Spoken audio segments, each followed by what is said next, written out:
one of the most original spirits of our time, Buckminster Fuller, sings of man's potency. Everyone aware of his work agrees that Buckminster Fuller is one of the original minds of our time. I was born in the era of the specialist, and I set about to be purposefully comprehensive, just the opposite. And I made up my mind that you don't just find out something to entertain yourself, you must find out things in order to be able to turn everything, not just in a philosophical statement, but into actually tools. I must reorganize the environment of man, by which then greater numbers of men can prosper. That's been my main undertaking. We can turn this tape, there's no problem. There's so many questions to ask you, Mr. Fuller. You call me Bucky. Bucky. I was married in World War I. Our first child was born, and she caught the spinal meningitis and infantile paralysis. It was an awful struggle where this child lived to just before her 4th birthday, and she died in November 1922. So for 5 years I was feeling really horribly sad about this kid. I felt that if the kind of technology that went into making a battleship and an airplane and guns had gone into, I'm sure this child had caught these things out of the environment, and I was sure that there's something wrong about our environment. In the Navy I learned how to navigate, I used mathematics very powerfully. I learned how to calculate. I was sure things were just not being done in logical ways. In 1927, our second child was born. At that time, I had suddenly a new child after 5 years going without that little girl we loved so much. I said, I've got a chance now to look out for this new life, and I'm going to have to really rethink everything I have. I had absolutely no money, and suddenly this new child, and everybody tells you got to earn a living. I said, I think this is an absolute blinding thing. I'm either going to say you go out to make money or you're going to make sense.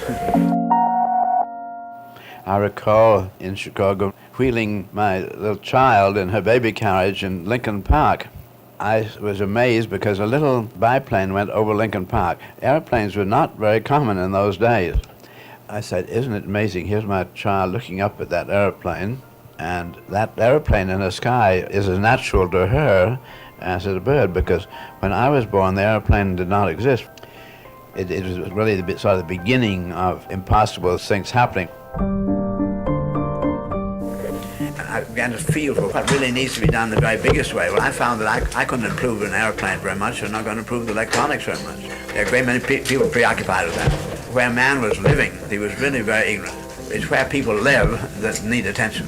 And I saw that the way in which we built was very, very ignorant. When you build a boat, it's got to float.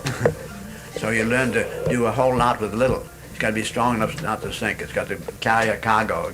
The world of building on the land was very different from the sea and the sky. So I saw, why was the difference? Because man used to build fortresses, and the heavier and higher, the thicker the walls, the more secure he felt. Some people think of the house as a fortress rather than a place to live. So I'm going to see what happens if I will take the kind of technology that's gone on the sea and the sky and apply it over to the land.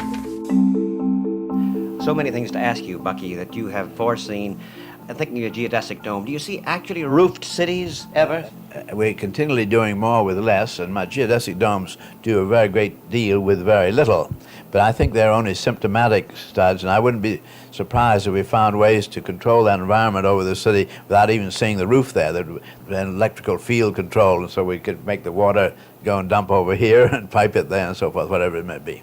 It seems that Buckminster Fuller speaks outrageously, and yet you've come up with so many outrageous explanations that turn out to be right and accurate and true and practical. Time and again I am asked, who else do you know who thinks the way you do or does what you do? And I find it very strange to have to answer, I don't know anybody else, simply because I really did choose a very different grand strategy, and not because I think that I have capabilities other human beings don't have.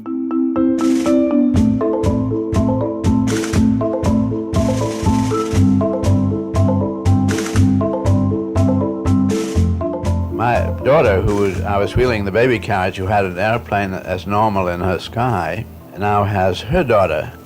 And that daughter was born in New York. It was right in the flight path for the flights out of LaGuardia and Idlewild. And this little child then, in her crib, would hear this airplane go. And so she saw many thousands of airplanes before she ever saw a bird. I saw the children's books that were sent to her, which were the same kind of children's book that was sent to me when I was a child. So they were farmyard. There was the barn and all the nice natural things that a child would see, the horse and the pig and the cow and the goat, sheep, rooster. My granddaughter in New York City looked out the window and saw those airplanes, and she saw the automobiles going by the millions. But when they gave her this farm book, she'd never seen a sheep or a cow or thing. And as if you gave her these imaginary pictures of dragons and things, and she was very accommodating about it. She laughed about it, very amusing.